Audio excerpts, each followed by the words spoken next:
Hello there, guys, and welcome back to the 6 Yard Banter, your front row seat to the Premier League's top six drama with that inevitable Chelsea edge. And today we're diving deep into that frustrating opening day draw against Crystal Palace at Stamford Bridge. The good, the bad, and the banter. Sit tight because this is going to be a proper breakdown.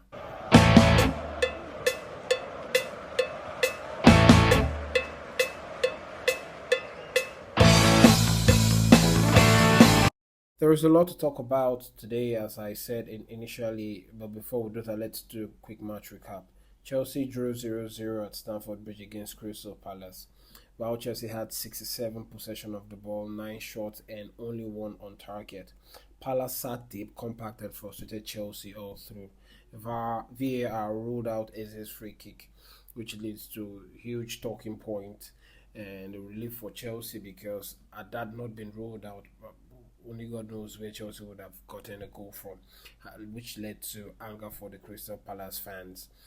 Young attackers in Estevao, Willian, Jamie Gittins, João Pedro, even Liam Delap all showed flashes but looked raw.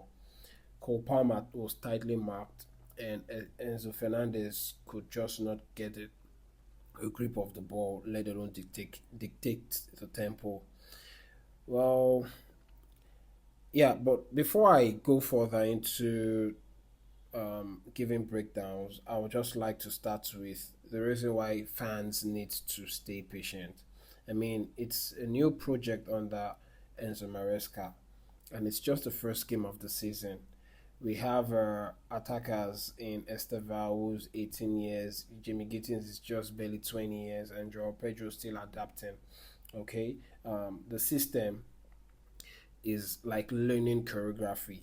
Early missteps are normal, okay, and it's just the first game of the week. We're not yet in game 10 or in game 15 where everyone would already understand what he or she needs to do and what each pass means. Okay, we still have fitness questions, rhythm still building, sharpness will still improve given time.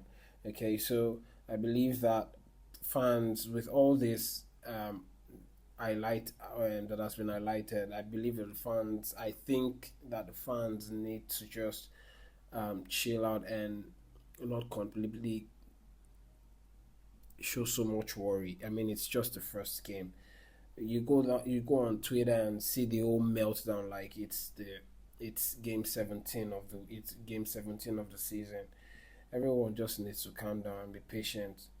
It's the second season for Enzo Maresca, if I'm not mistaken. And yeah, so let's talk about Joshua Chempong because that man, okay, was really, really solid replacing Levi Colwell and Tosin Adarabioyo. He was very calm, physical, and composed.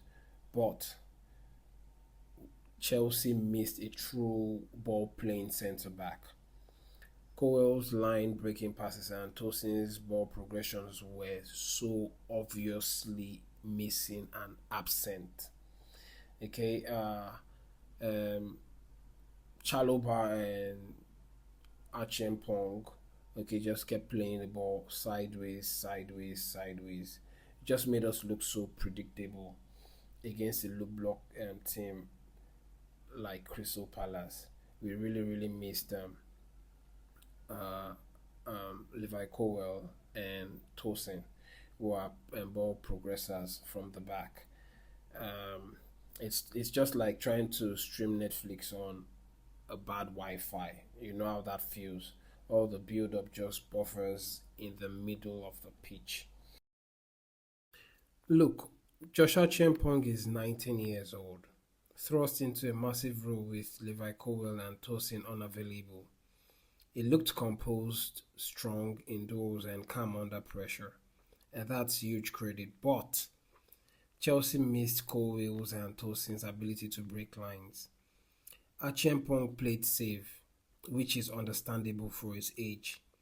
Even Thiago Silva and Chalo, even Thiago Silva, I mean, when he came to Chelsea, okay, in his early years at Chelsea, made sideways passes. Same goes for Trevor Chalobah.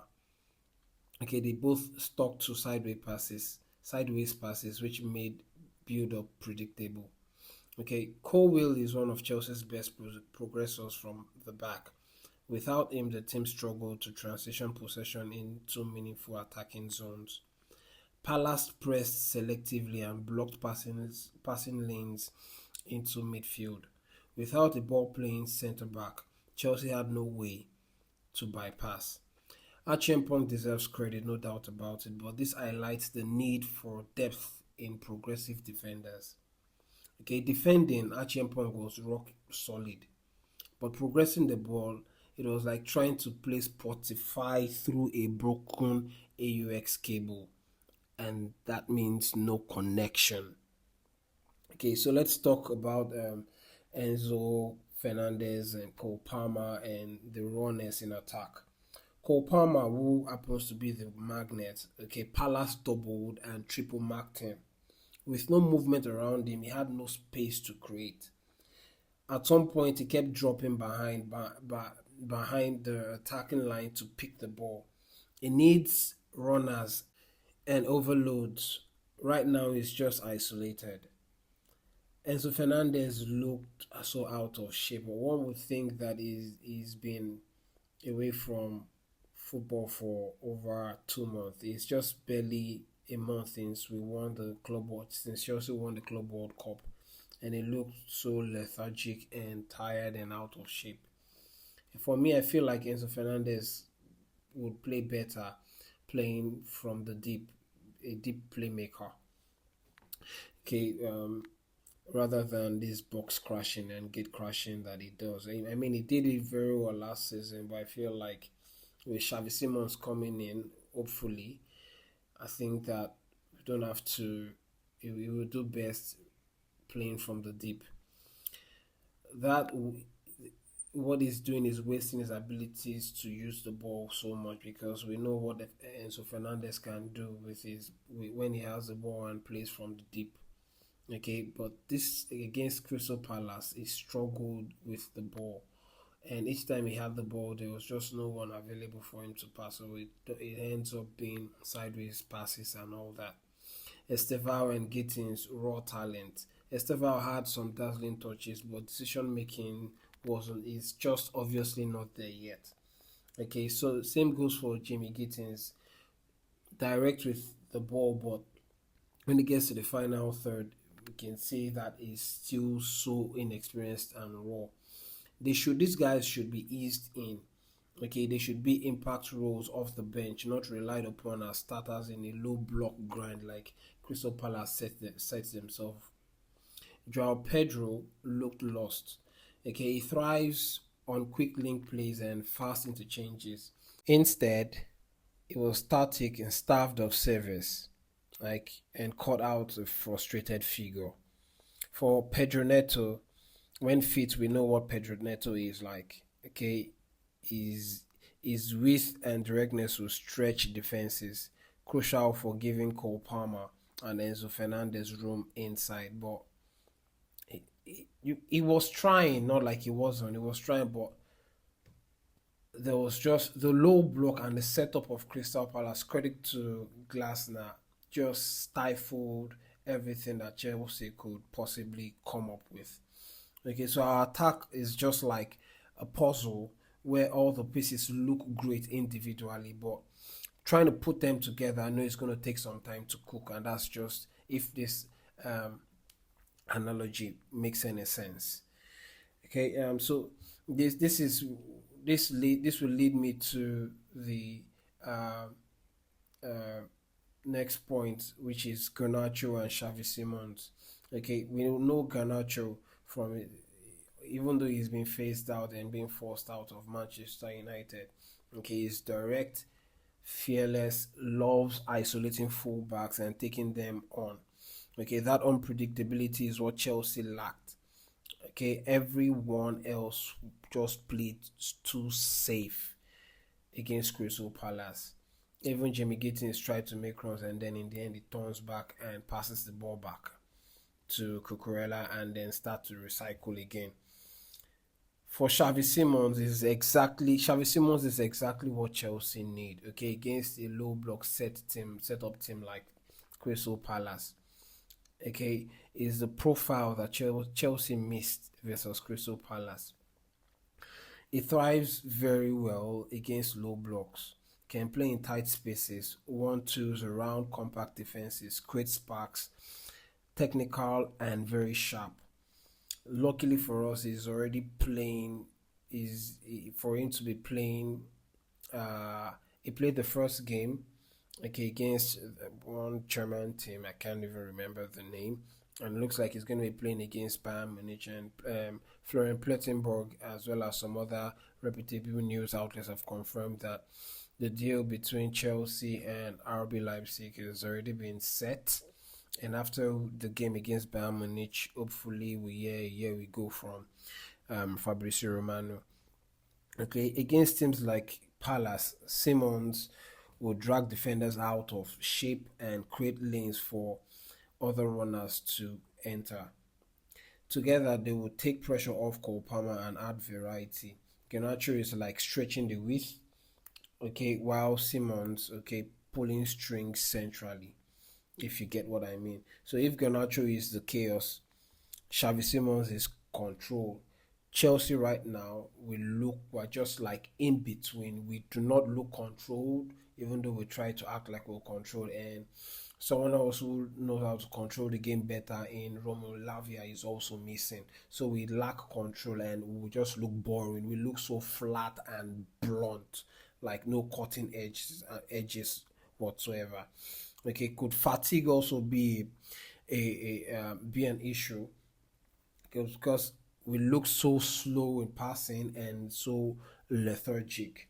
Partly maybe due to it's the first game of the season, or maybe fitness because Maresca's systems demands constant movement, positional rotation, quick ball circulations without peak sharpness. Okay, it's just not going to work because it's just going to be passing. And the game against Crystal Palace just showed how sluggish we are, which means that something is missing. The fitness is just not there.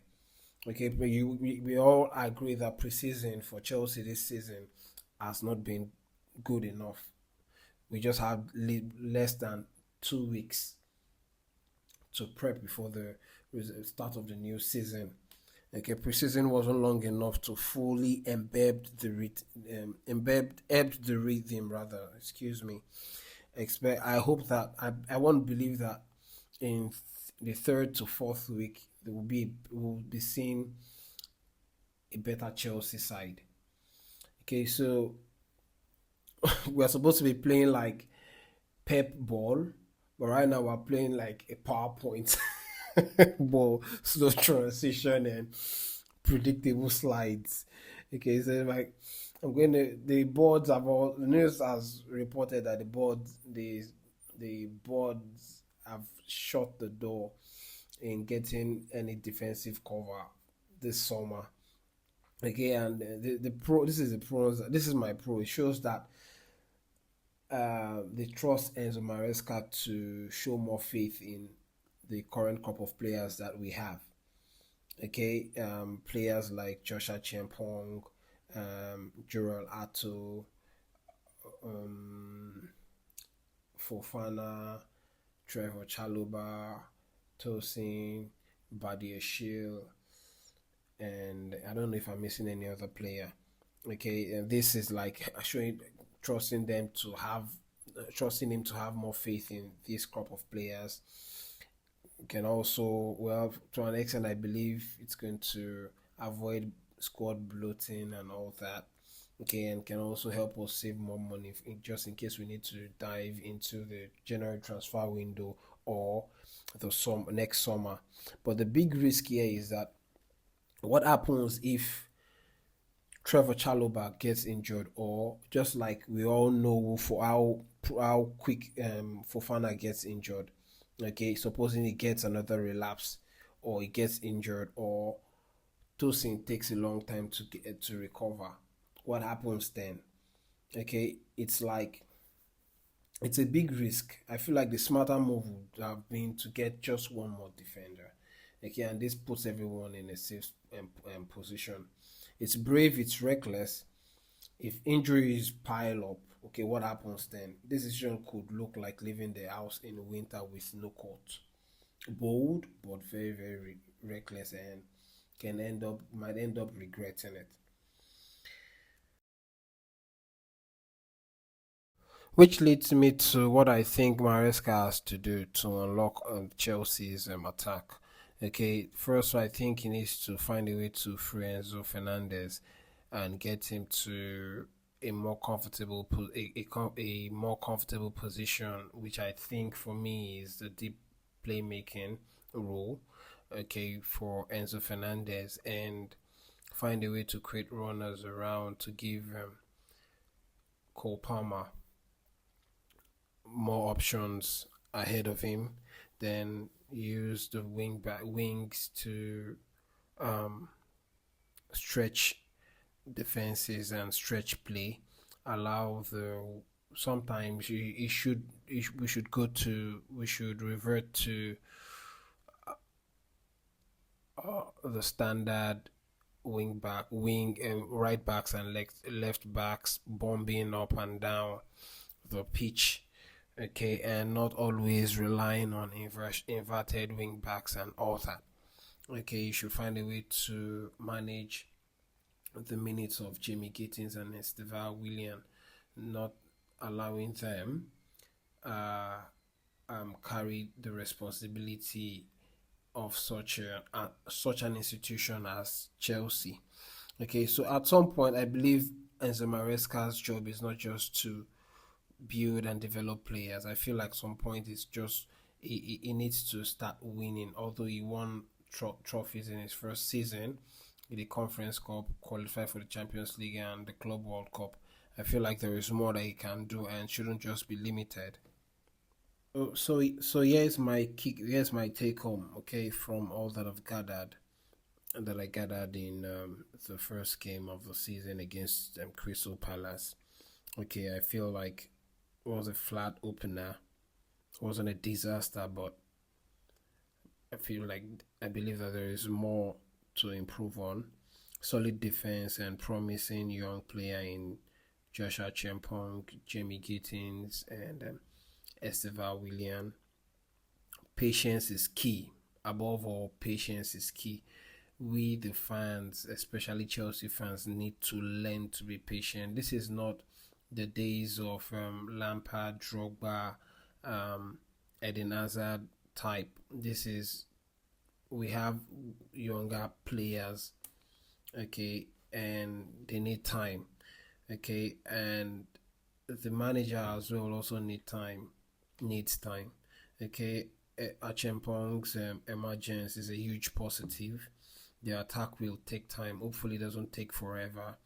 Okay, with tweaks, fitness management, and possibly the acquisition of Xavi Simons and Garnacho can help Chelsea be more dynamic and creative up top. Okay, so that's all that I've had to dive in on the Chelsea's opener. Flat, frustrating, but full of lessons. Blues fans, stay patient, trust the process, and let's see how Maresca molds the squad. Drop your thoughts in the comment section, subscribe for more banter, and as always, it's Chelsea first and rivals next. Peace.